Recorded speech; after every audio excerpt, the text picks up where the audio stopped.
हे friends, कैसे हैं आप सब। दोस्तों, सोचिए हमारी धरती पर बड़े बड़े क्रिएचर्स आ जाएं तो क्या होगा। उन क्रिएचर्स में फाइट हो रही हो और आप बीच में फंस जाए तो क्या होगा। क्या होगा जब ये क्रिएचर्स गुस्से में हो। वेल, ऐसी ही स्टोरी है दोस्तों Godzilla king of the monsters की। तो कहानी की शुरुआत होती है 5 साल बाद, जहां हमें एमा नाम की एक लेडी दिखाई जाती है जिसकी 5 साल की बेटी होती है। एमा की बेटी एमा की ऑर्गेनाइजेशन के साथ काम कर रही थी और इनका मकसद था गॉडजिला जैसे क्रिएचर्स को ढूंढ निकालना। एमा का घर शहर से दूर जंगलों के एकदम बीच में मौजूद था, जहां ज्यादा लोग भी नहीं होते हैं। एक दिन दोनों माँ बेटी बैठकर बातें कर रही होती हैं कि तभी एक धमाका होता है और उनका घर जोर जोर से हिलने लगता है। इससे घबराकर एमा और उसकी बेटी ऑर्गेनाइजेशन की तरफ चली जाती हैं, जहां एमा देखती है कि समुद्र में एक क्रिएचर ने कदम रख दिया है। बोले तो हाल ही में इसका जन्म हुआ है। न्यूली बॉर्न इस क्रिएचर को जब अपने आसपास इतने लोग नजर आते हैं तो ये घबरा जाती है और गुस्से में आकर इन पर हमला बोलने लगती है। इसके लिए वो समुद्र में बने इस ऑर्गेनाइजेशन के शीशे की दीवार को भी तोड़ने लगती है। लेकिन तभी एमा अपने एक सीक्रेट वेपन से उस क्रिएचर को शांत कर देती है। दरअसल एमा के पास एक सीक्रेट डिवाइस थी जो किसी भी क्रिएचर को पल भर से गुस्से में मौज मस्ती वाले मूड में ला सकती थी। एमा के उस डिवाइस को यूज करते ही वहां एक आदमी एलन आता है जो एमा के उस डिवाइस को लेना चाहता था। असल में एलन का ऐसा मानना था कि इंसान पृथ्वी पर रहने लायक नहीं है क्योंकि वो नेचर के साथ छेड़छाड़ करता है, इसलिए क्रिएचर्स को वापस से जमीन पर ले जाना चाहिए।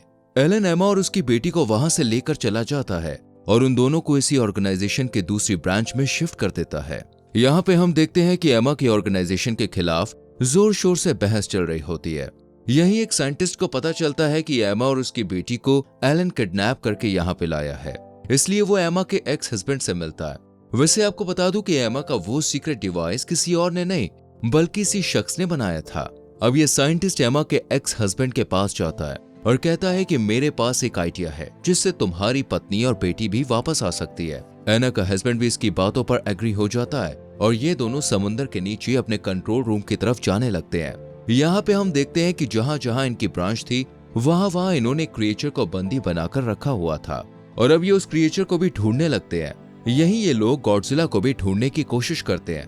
पहले तो काफी ढूंढने के बाद भी गॉडजिला का कोई सुराग नहीं मिलता, लेकिन जब ये लोग रिलैक्स होकर बैठ जाते हैं तभी फ्रीक्वेंसी बहुत तेज हो जाती है, जैसे गॉडजिला पास ही हो और बहुत गुस्से में हो। यहाँ पे हमें पता चलता है कि गॉडजिला समुद्र के रास्ते ही एक जगह से दूसरी जगह जाया करता था, लेकिन वो ऐसा तभी करता था जब उसे खतरा महसूस होता है। इनके शीशे पर जोर जोर से वार करने के बाद गॉडजिला निकल जाता है। अटलांटिक की तरफ गॉडजिला के ऐसा करते ही ये लोग समझ जाते हैं कि जरूर वहां कोई खतरनाक क्रिएचर है जिसके पीछे गॉडजिला गया है। इस पर ये लोग गॉडजिला का पीछा करते हैं और इन्हें पता चलता है कि वहां एक बहुत ही खतरनाक ड्रैगन है जिसे किंग अरोड़ा कहा जाता है। इसके 3 विशाल सर हैं और ये बहुत ही शक्तिशाली है, लेकिन फिलहाल ये एक्टिव नहीं है। बात गॉडजिला की करें तो वो किंग अरोड़ा को अपना दुश्मन मानता था और समय समय पर उसे देखने आता था ताकि उससे 2-2 हाथ करे और उसे हमेशा हमेशा के लिए सुला दे। दूसरी तरफ हम उस डॉक्टर को देखते हैं जो एमा को बचाने के लिए गया था, लेकिन वो नादान था बेचारा, क्योंकि यहीं उसे पता चलता है कि एमा तो एलन के साथ मिली हुई है और वो एक फुल प्रूफ प्लान के तहत यहाँ लाई गई है। एमा डॉक्टर के साथ जाने से मना करती है और जाते जाते उस दीवार को तोड़कर किंग अरोड़ा को जगा देती है। सालों की नींद के बाद किंग अरोड़ा भी भरभरा कर उठता है और अंगड़ाई लेने लगता है। उधर गॉडजिला जो कब से इससे 2-2 हाथ के मूड में था वो यहाँ आ जाता है और दोनों के बीच जमकर युद्ध होता है। लेकिन यहाँ पर किंग अरोड़ा गॉडजिला को मारकर गिरा देता है और इन सब की तरफ बढ़ने लगता है। अब जब एना ये देखती है तो घबरा जाती है, क्योंकि उसे ऐसा लगता है कि ऐसे तो कहानी में ट्विस्ट आ जाएगा।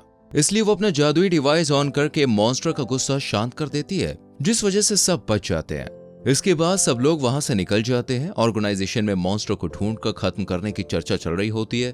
तभी एक वीडियो कॉल आता है। ये कॉल एमा का था, जो इनसे कहती है कि मैं तुम्हें बताती हूँ कि मैंने एलन का साथ क्यों दिया। अब एलन कहती है कि तुम सब ना सिर्फ क्रिएचर हो बल्कि नेचर को भी नुकसान पहुंचाना चाहते हो।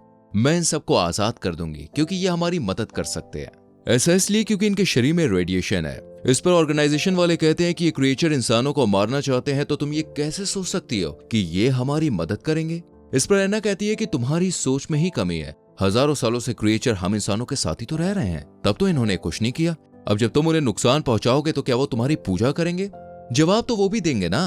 बाद में एना सिर्फ इतना कहती है कि मैं इनको आजाद करके ही दम लूंगी और इसी के साथ उसका कॉल हो जाता है कट। इसके बाद एना अपने इरादों को पूरा करने के लिए निकल पड़ती है और वो एक वोल्केनो से एक और मॉन्स्टर को आजाद कर देती है। वोल्केनो लोगों से भरपूर इलाके के पास था, यानी एमा बिल्कुल बेरहम हो चुके थे, जिसे सिर्फ इन क्रिएचर से मतलब था। लोगों के बारे में वो अब बिल्कुल भी नहीं सोच रही थी। इस क्रिएचर के आजाद होते ही आर्मी एक्टिव हो जाती है और इस पर वार करने लगती है, लेकिन तभी उस क्रिएचर के डर के मारे पतलून गीली हो जाती है और वो वहां से जाने लगता है, क्योंकि अब यहाँ आ चुका था किंग ऑफ मॉन्स्टर जो उसे मार गिराता है। इसके बाद किंग अरोड़ा ऑर्गेनाइजेशन के लोगों पर हमला करने आता है, लेकिन गॉडजिला उसे रोक देता है और उसका एक सर उखाड़ कर फेंक देता है। दोनों में भयंकर युद्ध शुरू हो जाता है। सब डरे हुए होते हैं। इतने में आर्मी से एक ऑफिसर का वीडियो कॉल आता है जो ऑर्गेनाइजेशन के लोगों को बताता है कि वॉर के टाइम हमने एक मिसाइल बनाई थी जो 2 मिसाइल के अंडर में आने वाली सभी चीजों को तबाह कर देगी, और अब हम इस मिसाइल को छोड़ने जा रहे हैं। बस अफसोस ये रहेगा कि हमें गॉडजिला को खोना पड़ेगा। इसके बाद समुद्र में एक तेज ब्लास्ट होता है और सब कुछ तबाह हो जाता है। गॉडजिला की हालत भी बहुत बुरी हो चुकी थी, लेकिन जिस मॉन्स्टर को मारने के लिए वो मिसाइल छोड़ी गई थी वो जादू की पुड़िया की तरह शान से समुद्र से बाहर आता है और वोल्केनो पर बैठकर अपने तीसरे सिर को रिकवर कर लेता है। यानी किंग ऑफ मॉन्स्टर काफी पावरफुल था और गॉडजिला को मारकर इन तीनों ने भी इसकी मदद कर दी थी, यानी अब वो किसी पर भी हमला कर सकता था। इसके बाद ये क्रिएचर सिग्नल देता है और बाकी क्रिएचर को भी जगा देता है। यहाँ ऑर्गेनाइजेशन में उथल पुथल मची होती है और सब इसे हराने के तरीकों के बारे में सोच रहे होते हैं। तभी उन्हें पता चलता है कि ये क्रिएचर धरती का नहीं है, बल्कि ये तो एलियन क्रिएचर है, इसलिए ये इतने पावरफुल है और इसलिए गॉडजिला इसे मारना चाहता था। इसके बाद कैमरा शिफ्ट होता है और हमें दूसरे क्रिएचर्स दिखाई देते हैं जो अब जाग रहे थे। इन्हीं में से एक वो क्रिएचर भी थी जो शुरुआत में ही पैदा हुई थी। यहाँ पे हमें पता चलता है कि ये गॉडजिला की पार्टनर है और अब ये उसे ढूंढ रही है, पर क्योंकि उसके सिग्नल्स कहीं नहीं मिल रहे हैं इसलिए ये गाना गाने लगती है, जिसके बाद गॉडजिला के सिग्नल्स मिलने लगते हैं। ये देखकर ऑर्गेनाइजेशन के लोगों की सांस में सांस आती है, क्योंकि गॉडजिला अभी जिंदा था। इसके बाद ये लोग उस क्रिएचर का पीछा करते हैं और समुद्र की गहराई में बहुत नीचे चले जाते हैं, जहाँ उन्हें गुफा जैसी नजर आती है, जहाँ तरह तरह के पेंटिंग्स थे। यहाँ पर बहुत ज्यादा रेडिएशन थी, जिससे ये लोग समझ जाते हैं कि वो यहाँ पे आया था ताकि वो खुद को रिकवर कर सके। इतने में डॉक्टर कहते हैं कि हमें यहाँ पर न्यूक्लियर बम ब्लास्ट करने चाहिए ताकि इसे और ज्यादा रेडिएशन मिले और ये जल्दी ठीक होकर और ज्यादा पावरफुल बने। इसके बाद डॉक्टर बहुत सारे न्यूक्लियर्स लेकर गॉडजिला के पास पहुंच जाते हैं और बाकी टीम मेंबर्स वहां से चले जाते हैं। अब डॉक्टर गॉडजिला को हाथ लगाते हैं और गुड बाय कहते हैं।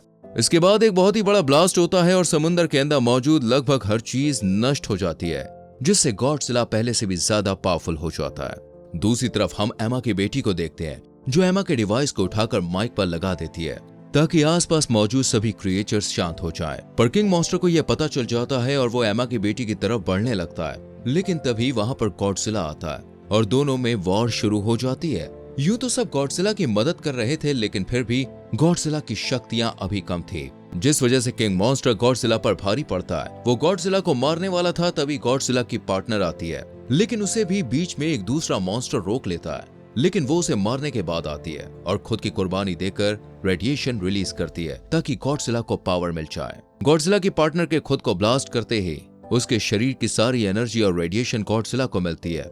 ऊपर से आसपास भी उस समय बहुत रेडिएशन होती है, जिस वजह से गॉडजिला पावरफुल हो जाता है। इतने में एमा दिखाई देती है जो अपनी बेटी और एक्स हस्बैंड के साथ थी और उस डिवाइस को एक्टिव करने की कोशिश कर रही थी ताकि मॉन्स्टर्स का गुस्सा शांत किया जा सके। लेकिन तभी किंग मॉन्स्टर उस पर हमला कर देता है। किंग मॉन्स्टर एमा को मारने ही वाला होता है कि तभी वहां गॉडजिला आ जाता है और उससे लड़ाई करना शुरू कर देता है। पर किंग मॉन्स्टर बहुत ही चालाक था। वो गॉडजिला पर आग उगलता है, लेकिन अब गॉडजिला को इससे कोई भी फर्क नहीं पड़ने वाला था। वो फौरन ही किंग मॉन्स्टर पर वार करता है और उसका काम तमाम कर देता है, यानी कि उसे मार गिराता है। इसके बाद हम सभी क्रिएचर्स को देखते हैं जो गॉडजिला के सामने झुककर खड़े हुए होते हैं, यानी कि उसे सैल्यूट मार रहे होते हैं। बोले तो अब किंग ऑफ मॉन्स्टर होता है गॉडजिला। और इसी के साथ कहानी यहीं पर खत्म हो जाती है। तो दोस्तों, कैसी लगी आपको ये वीडियो मुझे कमेंट करके जरूर बताना और हमारे चैनल फिल्म एडिक्ट को सब्सक्राइब जरूर करें। संग में बेल आइकॉन भी प्रेस करें जिससे आने वाली वीडियोस आपसे मिस ना हो। धन्यवाद।